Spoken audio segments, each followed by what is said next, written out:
At least 26 people have died and more than 200 are missing after a ferry collided with a cargo ship and sank off the Philippines. The MV Thomas Aquinas was in collision with the cargo vessel on Friday evening near the central city of Cebu, officials said. The ship is carrying 752 passengers and 118 crew, according to latest Coast Guard figures. The incident took place around 2 kilometers, 1.2 miles, from the shore. The ferry was sailing into the port at Cebu, the country's second biggest city, when it collided with a cargo ship traveling the other way at about 2100 hours local time, 1300 hours GMT. The impact was very strong, Rachel Capuno, a spokesperson for the owners of the ferry, told local radio. Survivors said hundreds of passengers jumped into the ocean as the ferry began taking on water and listing. The crew distributed life jackets. Many of the passengers were asleep and others struggled to find their way in the dark,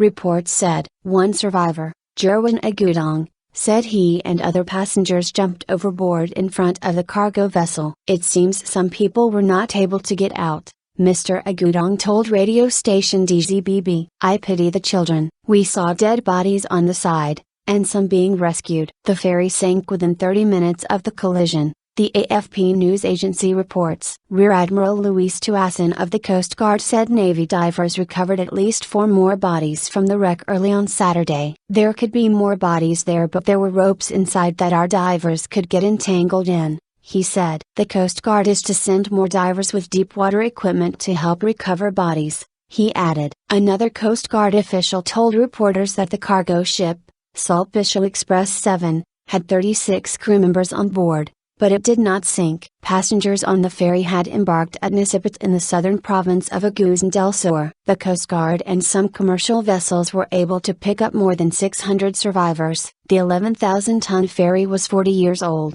and operated by a Chinese-owned company called To Go, reports the BBC's Southeast Asia correspondent Jonathan Head. The company became the largest ferry operator in the Philippines 3 years ago, following a merger of several smaller firms, our correspondent adds. Joy Villages, an official at the Coast Guard's Public Affairs Office headquarters in Manila, told AFP it was too early to determine the cause of Friday's collision. She said the Thomas Aquinas was a roll-on, roll-off ferry that allows vehicles to be driven aboard and is commonly used in the Philippines. Maritime accidents are common in the Philippine archipelago because of tropical weather, badly maintained passenger boats and weak enforcement of safety regulations. The world's worst maritime disaster in peacetime occurred in the Philippines in December 1987. More than 4,000 people died when the Doña Paz ferry collided with a tanker.